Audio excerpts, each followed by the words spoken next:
নমস্কাৰ, আপোনালোকে দেখিছে যে কিমান ভয়ানক পৰিস্থিতি হৈছে, কিমান মানুহ কেনেকৈ নোহোৱা হৈ গ'ল। বহুত মানুহ এতিয়াও বিচাৰি পোৱা নাই। গোটেইটো সহযোগী এই যে বহুত মানুহে নিস্বাৰ্থভাৱে সহায় কৰি আছে, বহুতে বহুত কিবা কাৰণে কৰিছে, ফিউজৰ কাৰণে কৰিছে, কিবা কাৰণে কৰিছে।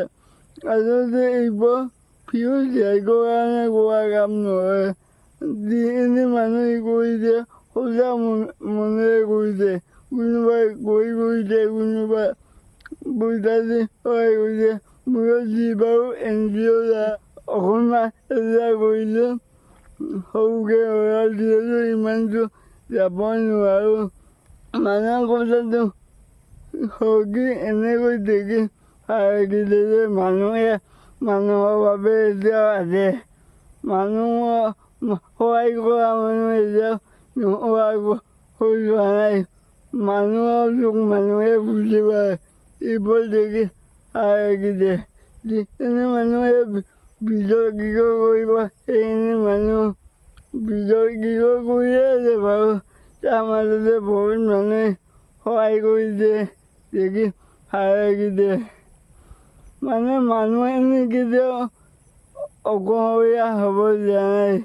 আৰু সকলোকে অনুভৱ যে যোনে যেনেকৈ পাৰে সহায় কৰক।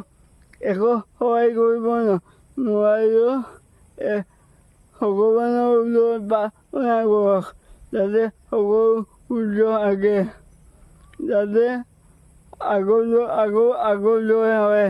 আৰু যাতে এজন মানুহকো আমি হেৰুৱাব লগা নহয়। আৰু যোনে যেনেকৈ পাৰে সহায় কৰক। বহুত বেছি সহায় প্ৰয়োজন, হাজাৰ টকা প্ৰয়োজন, হয় বনাবই কিমান টকা প্ৰয়োজন, গাড়ী ঘোঁৰা কিমান বছৰৰ ইনকাম শেষ হৈ গৈছে, সেয়া আমি ভাবিব নোৱাৰোঁ। গতিকে চৰকাৰেও বহুত বেছি সহায় কৰিবই লাগিব। মানে অধিকৈও জনাইছে যে 2-4 হাজাৰ টকাই একো নহয়, এইটো সঁচা কথা। সিহঁতেও পুনৰ আগৰ জীৱন ঘূৰাই পাবলৈ হয়, সিহঁতৰ সহায় নহ'ব, ভালকৈ যাতে সহায় সাধিব পাৰে, তাৰ বাবে সহায় কৰিব লাগিব। কথাটো হয়, এই সহায় কোনে কৰিব? সাধাৰণ জনতাই ভৰি হৈছে। লগতে চৰকাৰে মোটা অংকৰ কিবা এটা কৰিলে ভাল হয়। ধন্যবাদ সকলো ভাই আকৌ।